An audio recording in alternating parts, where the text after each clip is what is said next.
I met a gypsy. Where'd you grow up? How'd you get into bikes? How the did you end up the biggest lord on two wheels? Dude, so born and raised in Northern California. Actually, born there, and then from my father Don and my mother Jill. My dad's a wild man, dude. Yeah, okay. Your parents. He's got a heart wild, of gold. Yeah, he's got a heart of gold, and he's wild. But just grew up in Northern California, and then moved to Salem, Oregon at a young age, and grew up and did most of my riding there, indoor arena cross racing there, and just that's why I think I did most of my professional career as arena cross racing and supercross racing, just because that's where most of my background growing up was from.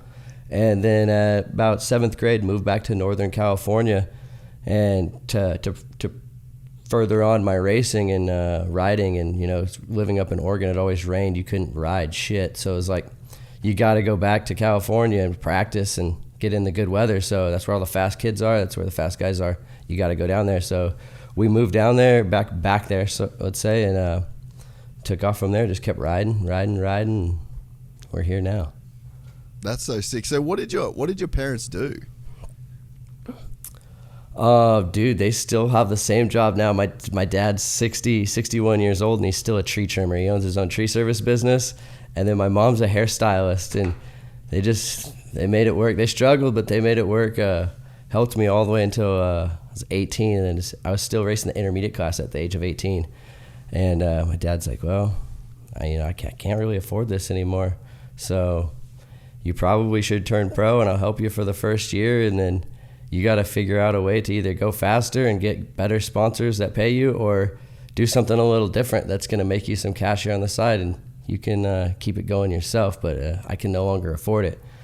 So that's where we went from there. Was pretty much he led me all the way there, though. He's got a heart of gold, and he just paid for everything the whole way, and then just changed it up, went pro, and went from there, and struggled quite a bit from like the first pro racing. And once we got on that two-stroke, man, that like it opened up a whole new perspective in my career. Because actually, let's take it back a notch. Let's take it back a notch.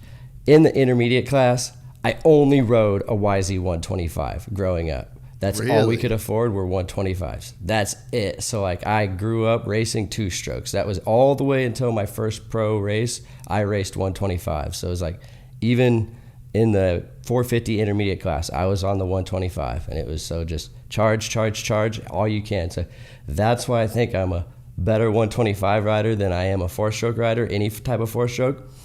I'm the same exact speed, lap time wise, on a 125 versus a 250F. Same exact speed. Wow. And so going back then, it's just like I've been a 125 guy almost my whole entire life.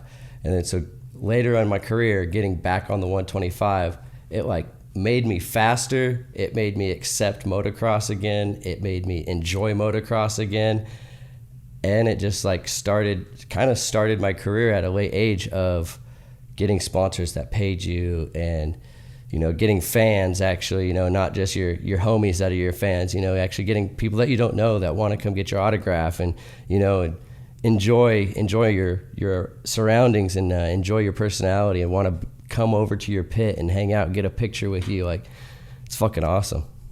Yeah, man. It's you've just created something for yourself, and you're one of the OGs of doing it. I mean, I think a lot of guys are sort of doing it. A lot of factory guys are trying to like step out of the box a little bit, but I mean, you almost just like didn't even have a chance to go cookie cutter and then go back. Like, you've just only ever been able to be yourself. And yeah, I think that, I mean, dude, it was 2016 that you and Tom Genet did Two Stankin'. I mean, that's like fucking 8 years ago, dude. And you look at that, like, you put that video series in 2021, and like, you're cool and edgy. You know what I mean? Like, but you guys have been doing that.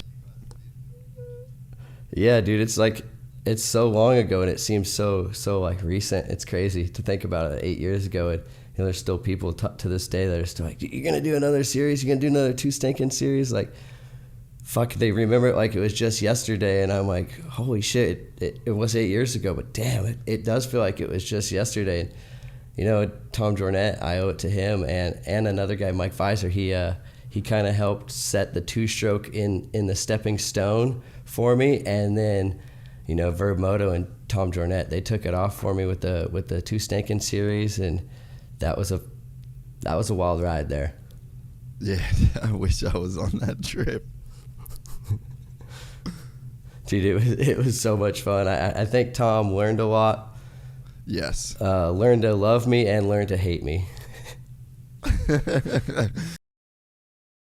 If you enjoyed this content, please like and subscribe. And to listen to the full 3-hour podcast, search Gypsy Tales in your favorite podcast platform or click the link in the description below. Gypsy Gang.